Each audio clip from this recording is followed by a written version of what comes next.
YouTubers, thrill seekers, small gerbils, and people named Bob. Greetings and hello. It is I, your favorite undocumented conservative social studies teacher, whose love for liberty could easily brand me a fascist by people who know nothing about fascism, Mr. Palumbo. And this is the Professor Liberty Podcast. Thank you for tuning in, folks. The tens and tens of you across the fruited plains and even in the oceans beyond. Thank you. We have listeners from Japan, from Australia, from all four corners of the known world. Thank you for joining in, and I really appreciate it. I hope you're having a great summer. Today was 105 here in sunny Las Vegas, and if you've lived in Vegas any length of time, you become a lizard and you live in the house under your rock where it's nice and cool until the sun goes down. If you'd like to email the show, the email is professorliberty1776@gmail.com. That's professorliberty1776@gmail.com. Send me your questions, your comments, your concerns, your ideas, your criticisms, your historical corrections, your pirate-related observations, whatever else that is bouncing around inside your brain. Send it to professorliberty1776@gmail.com. And I want to encourage you out there, new to Professor Liberty. We have almost 150 episodes. I've got anything you're looking for: world history, U.S. history, economics, politics, government, the presidents. Anything you're looking for, check it out. Go through the Professor Liberty Podcast Library and check out something you would like to learn more about. Here at Professor Liberty, we seek to educate, we seek to inspire, and we seek to restore. And I'm pulling out something from the archives, ladies and gentlemen, boys and girls. Today, I'm pulling out an old Motivational Monday episode.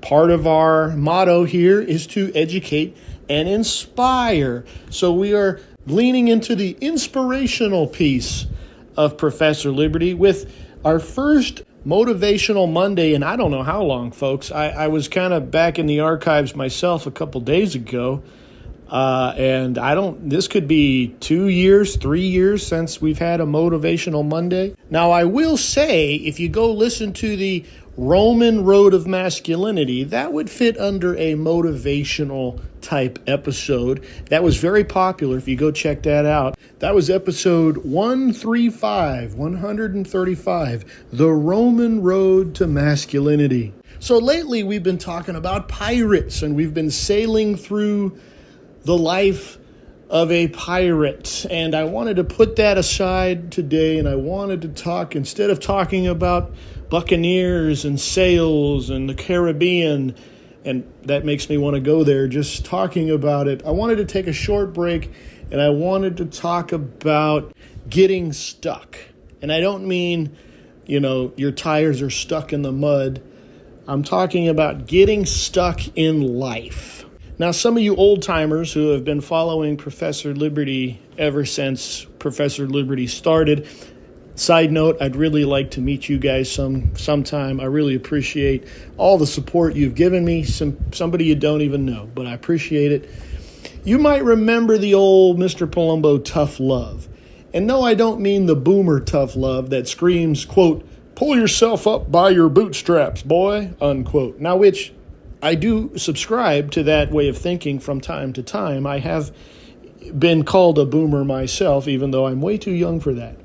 But this kind of love, this kind of tough love, is something like, let's stop pretending that everything is okay.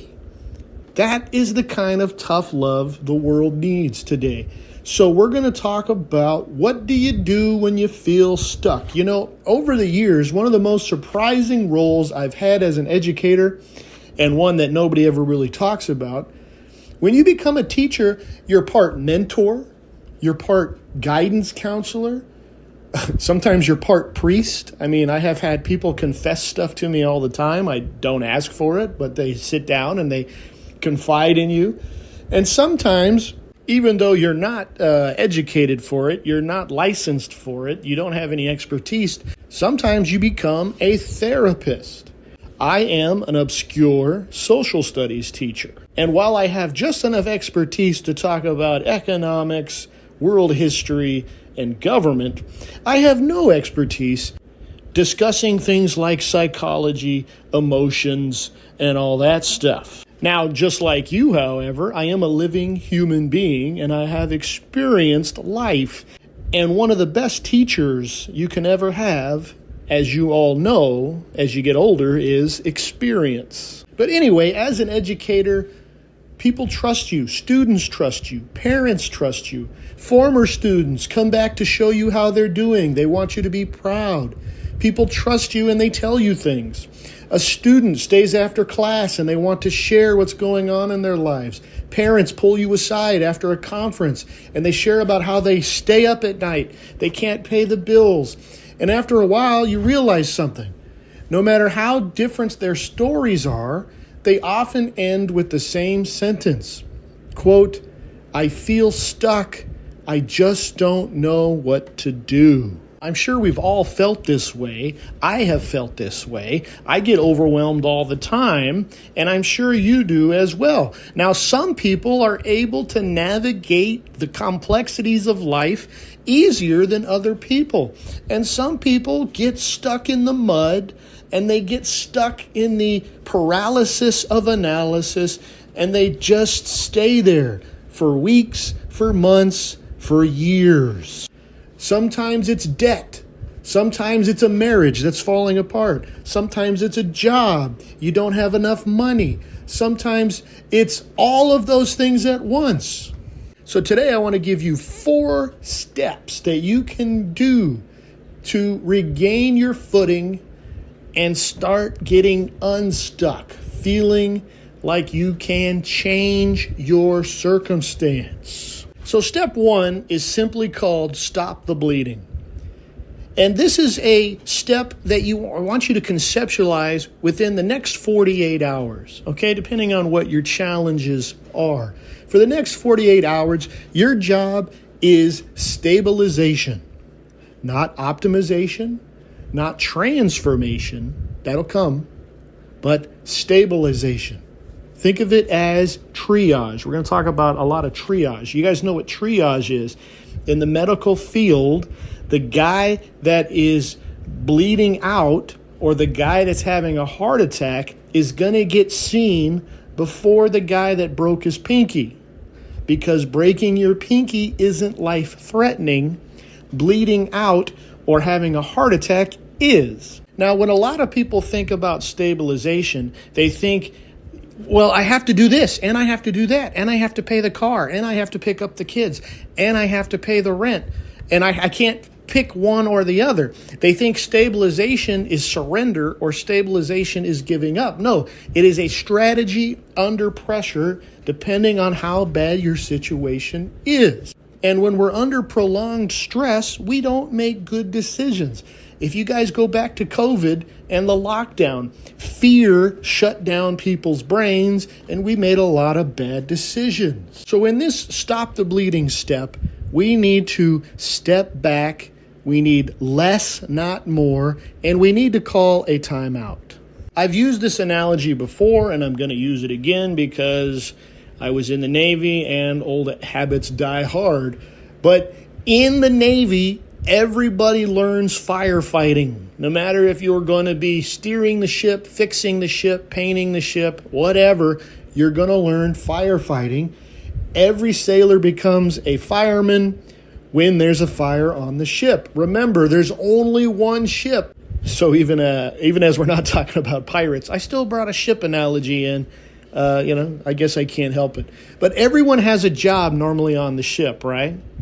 The cook, the helmsman, the guys down in the engine room, they all have a job. But the moment there's a fire on board, all things change because in that moment, the fire is no longer just one department's problem, it's everyone's problem. Why is that? Well, you could have navigation issues, you can have mechanical issues, you can have scheduling issues, but none of them matter if the ship itself sinks and everyone goes down with it. So your goal right now in stopping the bleeding is not productivity.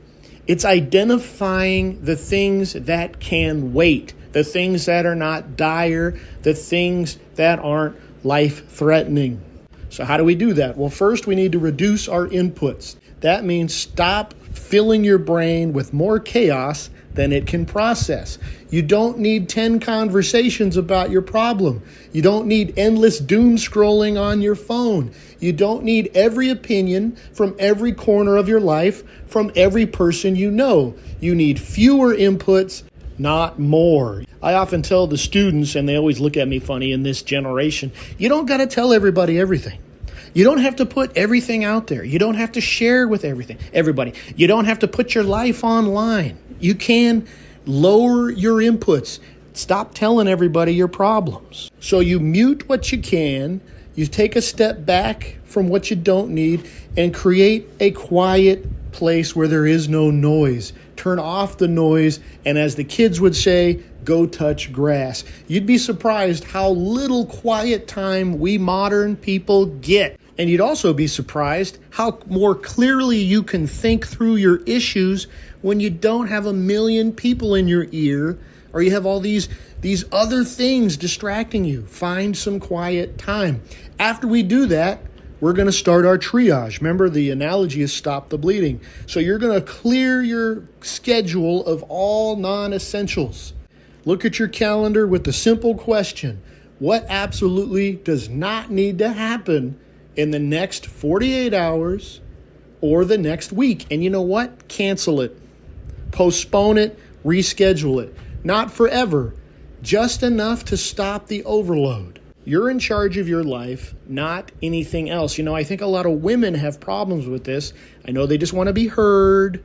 But a lot of coworkers at school, I've got to do this and I've got to do that and I've got to do this. And I'll say, well, why don't you, being the man, I want to fix it. And they don't see that you don't have to do 1,000 things all the time. Cancel something. Oh, I can't do that. Why not? Well, because what? You can. You absolutely can. People just think they can't. So think of step 1 as damage control. You're on the ship of your life. Your life is the ship, and you are sinking. What are the things you got to do right now to get the ship seaworthy so you can maintain your journey, right? Step 2, choose one front.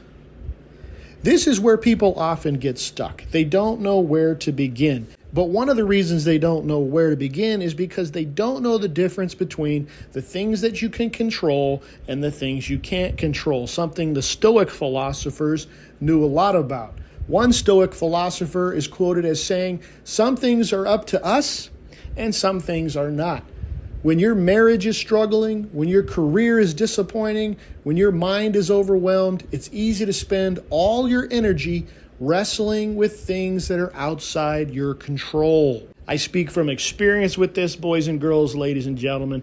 I have been we call it nuking. You're nuking it where you just think about it all the time. And as I've gotten older, I've learned to stop worrying about things you can't control.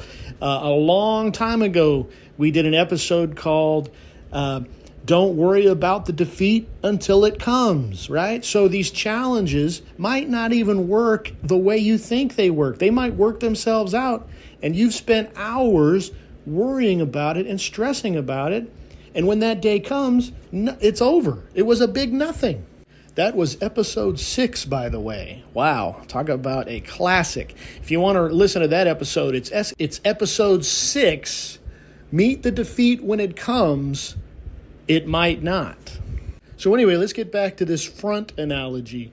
In military strategy, the term called front is a major area where a battle is being fought.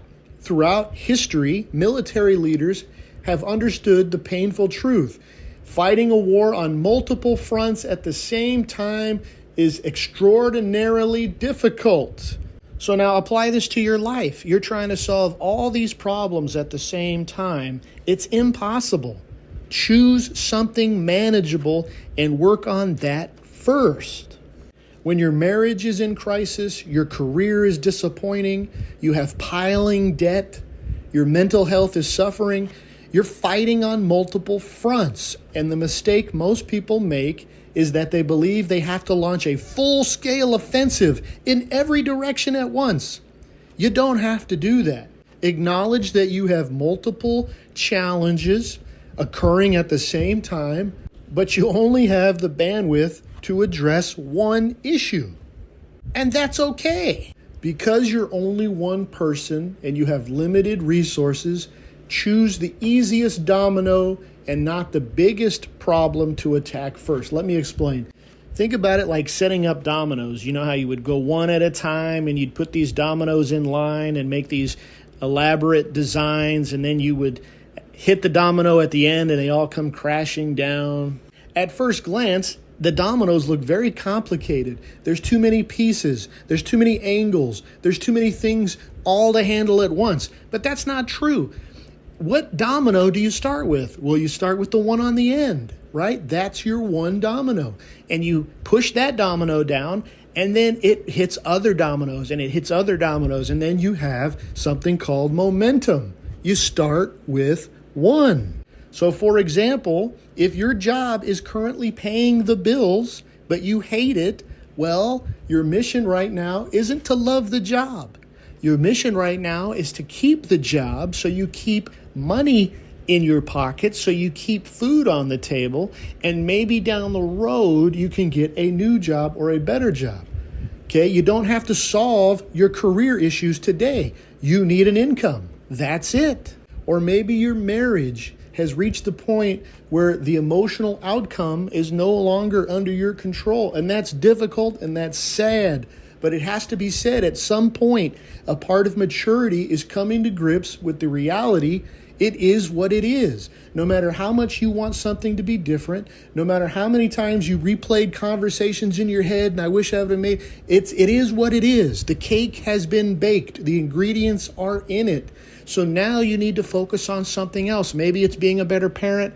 Maybe it's being a better person, learning from your mistakes and moving forward. Focus on the facts. Try not to focus on the endless internal debate, the paralysis of analysis. And you don't have to pick a battle every day. You don't have to win every day. Pick a front, pick a domino. And then when you have conquered that, you move on to the next thing and momentum occurs. Step 3, make a plan and write it down. One of the reasons things feel so unmanageable is because everything stays trapped in your head. And the truth is, your brain was never built to track 20 different crises all at once. Psychologists have long observed that when people become overwhelmed, their ability to make good decisions begins to decline.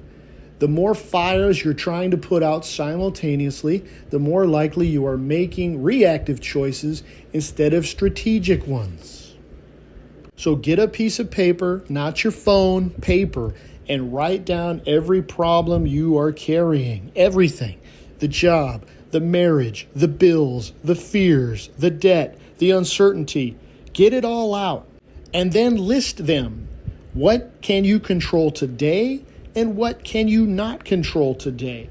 James W. Pennebaker, a psychologist who pioneered studies on expressive writing, found that simply putting emotional experiences into structured writing can improve mental and physical health outcomes. His research showed reductions in stress-related symptoms, improved emotional processing, and even measurable improvements in immune function over time.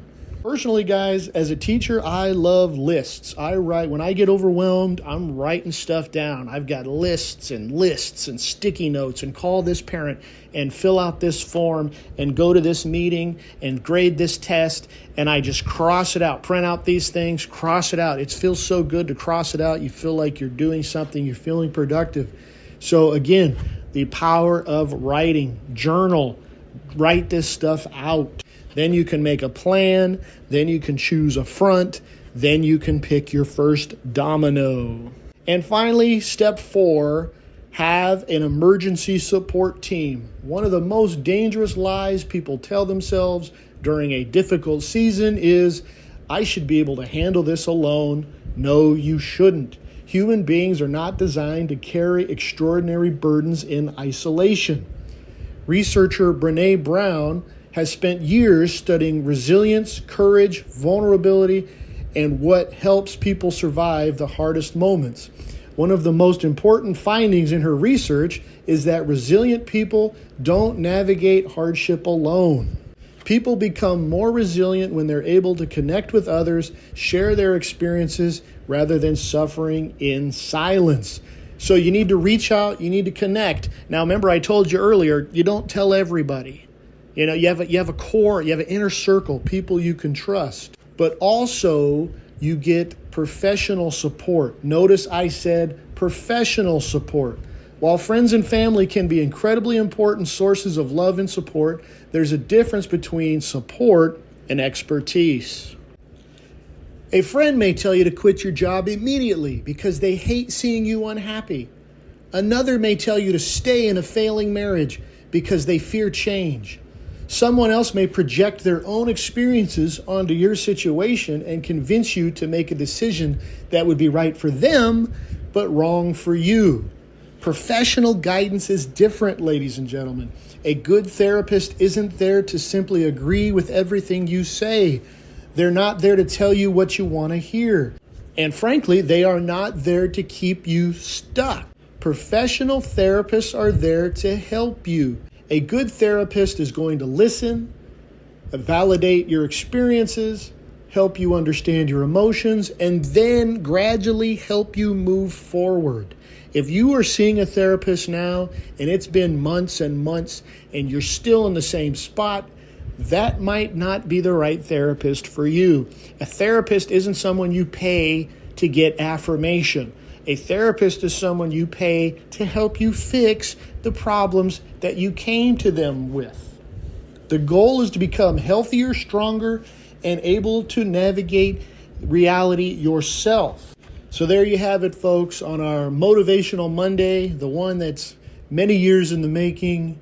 If you're feeling stuck, if you're feeling like your job is terrible, there's mounting debt, your life is collapsing, you don't know what to do, your job right now is to stabilize. Stop the bleeding. Get the ship under control. Then you need to reduce the noise and cut out what you don't need. Stop talking to everybody. Everyone's got an opinion. Then you need to step back from what is not essential and give your mind space and time to breathe. Unplug. Second, get out of your head. Take a piece of paper, write everything down, every problem, every fear, every responsibility. Stop carrying it all in your mind and thinking that you have to do it by yourself. Don't get hung up in the hang-ups, constantly looping back to the past. If only this would be different. It's not. So if you're dealing with a difficult challenge right now, multiple challenges right now, this is not the end of your story. This is just the beginning. It's the moment you rise out of the pit. It's the moment you stop carrying everything at once. You're going to pick one front to attack. You're going to find one domino to push over. And that domino will push over another domino, which will push over another domino. And soon you will find momentum. Here at Professor Liberty, we seek to educate, inspire, and restore. If you like this podcast, please go to Apple iTunes or Apple Podcasts and give me a 5-star rating. Share this podcast with your friend, your cousin, your brother, your sister, anyone who you think would benefit from the content of this podcast. Please share it. And please go to Facebook and like Professor Liberty. Go to teacherspayteachers.com and you will find lessons and activities and worksheets for your homeschool and your classroom needs. Until next time, go throughout the land and proclaim liberty.